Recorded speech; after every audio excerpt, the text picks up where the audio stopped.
4 দিন পর স্বাভাবিক হতে শুরু করেছে খাগড়াছড়ির জনজীবন। দুর্গোৎসব ও স্থানীয় প্রশাসনের কাছে উত্থাপিত 8 দফা দাবি মেনে নেয়ার আশ্বাসে অবরোধ কর্মসূচি আগামী 5 অক্টোবর পর্যন্ত শিথিল করায় জেলা শহরে বেড়েছে কর্মচাঞ্চল্য। সকালে খাগড়াছড়ি থেকে দূরপাল্লার বাস ও পণ্যবাহী যান চলাচল শুরু হয়েছে। দুপুর থেকে সাজেক সড়কে চলাচল করবে পর্যটকবাহী যানবাহন। খোলা হয়েছে দোকানপাট। তবে এখনো বহাল 144 ধারা।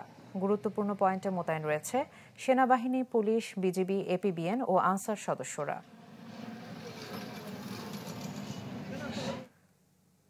দর্শক, এই মুহূর্তে খাগড়াছড়ি থেকে সরাসরি যোগ দিচ্ছে নুরুসাফা মানিক।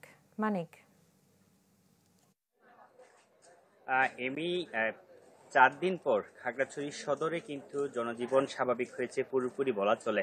আমরা দেখেছি সকাল থেকে খাগড়াছড়ি থেকে দূরপাল্লার যানবাহন চলাচল করছে। খাগড়াছড়ি থেকে চট্টগ্রাম, ঢাকা, ফেনী সহ বিভিন্ন রুটে কিন্তু যানবাহন চলাচল করছে এবং একই সাথে আজকে দুপুর 2টায় থেকে কিন্তু সাজেকের উদ্দেশ্যে যেসব পর্যটকরা যেতে চান তাদেরকে নিয়ে কিন্তু যে নিয়মিত যে এসকর্ট, সেই এসকর্টও কিন্তু আজকে থেকে চলাচল করবে বলে আমরা আইন শৃঙ্খলা বাহিনী থেকে খবর পেয়ে জানতে পেরেছি। এবং আজকে আমরা শহরের বিভিন্ন সড়কে দেখেছি যে ব্যবসা প্রতিষ্ঠান খুলেছে, গণপরিবহন চলাচলও কিন্তু স্বাভাবিক রয়েছে এবং একই সাথে খাগড়াছড়ির বিভিন্ন গুরুত্বপূর্ণ মোড়গুলোতে কিন্তু চেকপোস্ট ছিল এবং সেখানে কিন্তু গত 3 দিন অথবা 4 দিনের মতো এত কড়াকড়ি না থাকলেও কিন্তু আইন শৃঙ্খলা বাহিনীর যে উপস্থিতি সেটি রয়েছে।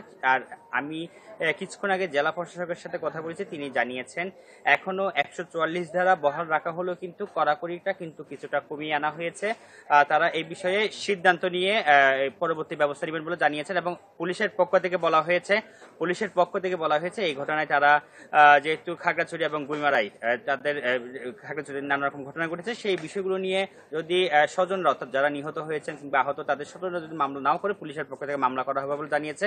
আর তদন্ত কমিটি গঠন করা হয়েছে স্থানীয় প্রশাসনের পক্ষ থেকে 5 সদস্যের। সেই 5 সদস্যের তদন্ত কমিটি কাজ শুরু করলেও কিন্তু আমরা আপনাদেরকে পরবর্তী সংবাদে আপনাদেরকে জানিয়ে দেওয়ার চেষ্টা করব। এবং এর পাশাপাশি খাগড়াছড়ির যে সদরের অবস্থা পুরোপুরি ভালো হলে কিন্তু গুইমারার পরিস্থিতি এখনো কিছুটা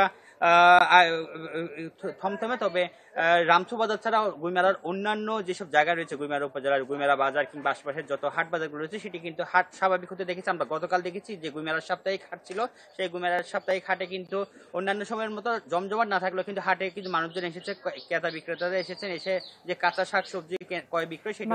আপনাকে ধন্যবাদ। দর্শক, খাগড়াছড়ি থেকে সরাসরি যুক্ত ছিলেন সহকর্মী নুরুসাফা মানিক।